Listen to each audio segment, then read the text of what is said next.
Hi, my name is Mike Verplancke. I'm a physical therapist at Freedom Physical Therapy in Grafton, Wisconsin. I am a craniofacial certified physical therapist treating the head, neck, and jaw, especially patients that have TMJ issues.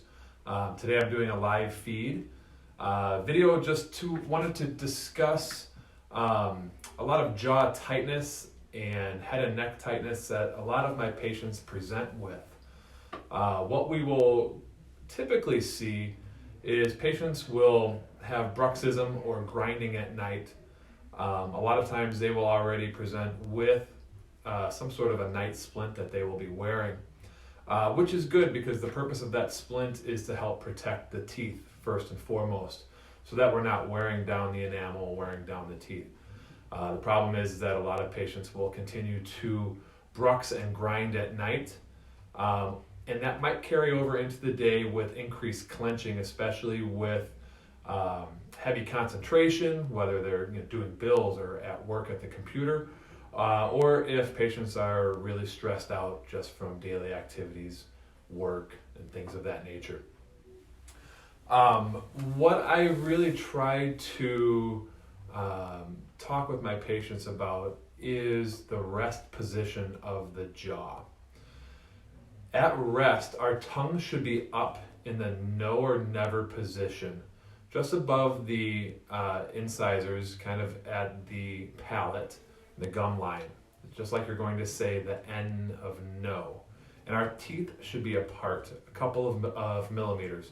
So you're not going to have a really open mouth, but the teeth should not be touching. The only time our teeth should really touch is when we're swallowing or even when we're chewing and eating. But outside of that, we should not have teeth contact. That also includes, biting on our cheeks or biting on our tongue. Sure, our teeth aren't touching each other if we put our tongue between our teeth, but the tongue is right there and it's still getting that clenching, that overactivation of the masseter, the medial pterygoid, and the temporalis muscle. And that's what we're trying to avoid. We want to get those muscles to calm down. Those can be a source of a lot of jaw tightness, and also a lot of referred pain patterns into the teeth and into the head. Actually, we have some of the referral pain patterns of the masseter, which is the green and the pink, the temporalis, these areas, and even the medial pterygoid, which is underneath or on the inside of the jaw. And all of these areas, these muscles can refer to different regions of the face, the head, and the neck, can cause tooth pain and can cause headaches. So the rest position is very important. Again, tongue up, teeth apart, so that our teeth are not touching.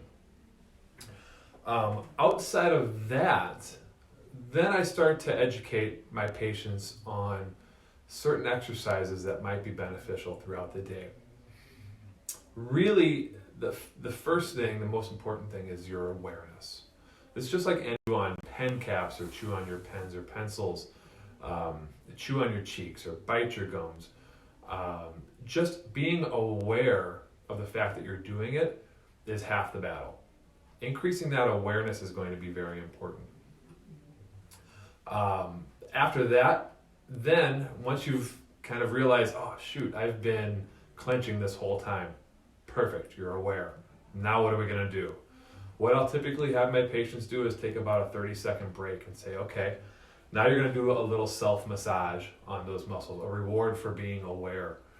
So I'll have my patients take their palms right on the temples, which this temporalis is a really broad fan-shaped muscle that goes up and above the ear and even behind the ear. Just use some inward pressure of your palms. Do as much pressure inward as you want. Do some circles. You'll kind of find that area where it feels good and it feels like it needs it. You can stay there as long as you want, 10 seconds, 20 seconds, 30 seconds, doesn't matter.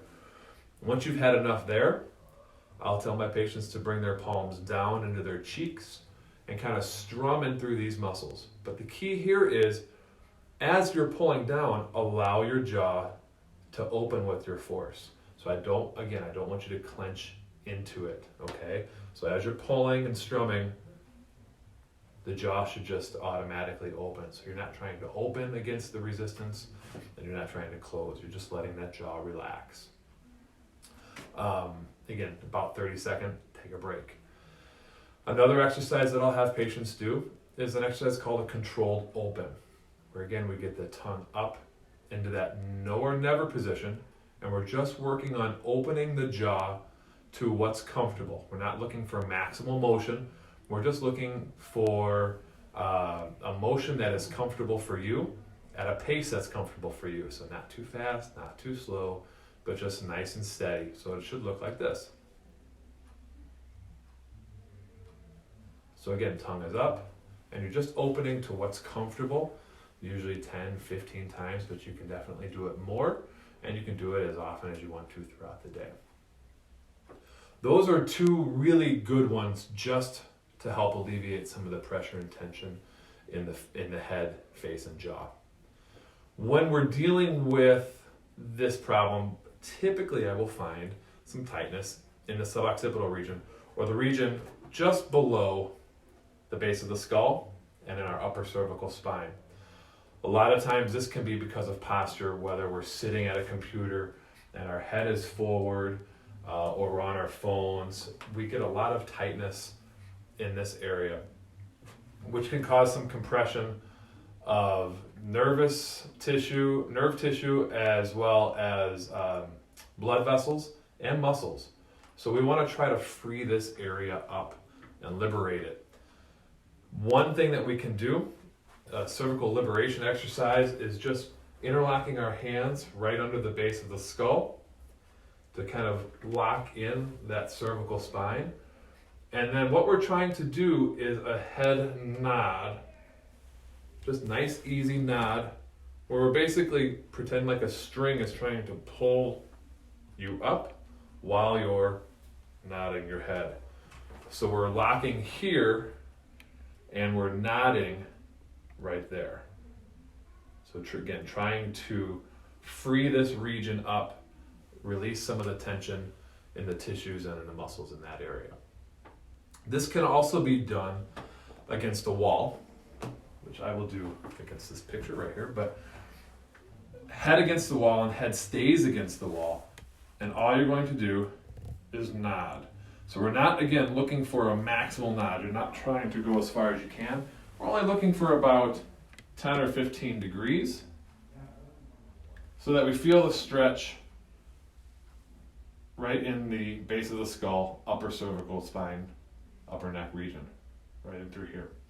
We can do it a couple of different ways. We can do just some nice gentle repetitions, but I'll also inform my patients to try to do it with a hold, about a 5-second hold. We can even do 10, trying to, again, stretch the tissue in that region and mobilize the upper cervical spine so that we're getting this kind of a mobility. If we go too far, if you really try to nod your head, you're going to get a lot of flexion all the way down the spine, and we don't want that, because that can reverse your lordosis, the normal curvature of the spine. So we really want the stretch to focus in the upper cervical spine. So again, really, as we're dealing with night bruxism or clenching during the day, the key aspect is just increasing that awareness. Understanding that it's just like any other habit. Increasing your awareness that you're doing it is going to be the most beneficial. And then how do we break that habit? The rest position, tongue up, teeth apart. It's very important. That will help to allow for muscle relaxation and decreasing the muscle tension. The self-massage, the temporalis muscle, the masseter muscle, allowing the jaw to relax just to get these muscles to shut down. But a massage does feel good. The controlled open, tongue up, teeth apart, and then just opening to what's comfortable and getting some repetitions in there to help with gentle motion at the joint, but also helping with some muscle relaxation. And then the cervical liberation techniques, trying to mobilize the upper cervical spine, whether we're doing it at your desk with your fingers interlocked and we're just doing some nodding, or if you have access to a wall that you can stand or sit against to help kind of block the head and work on that upper cervical mobility.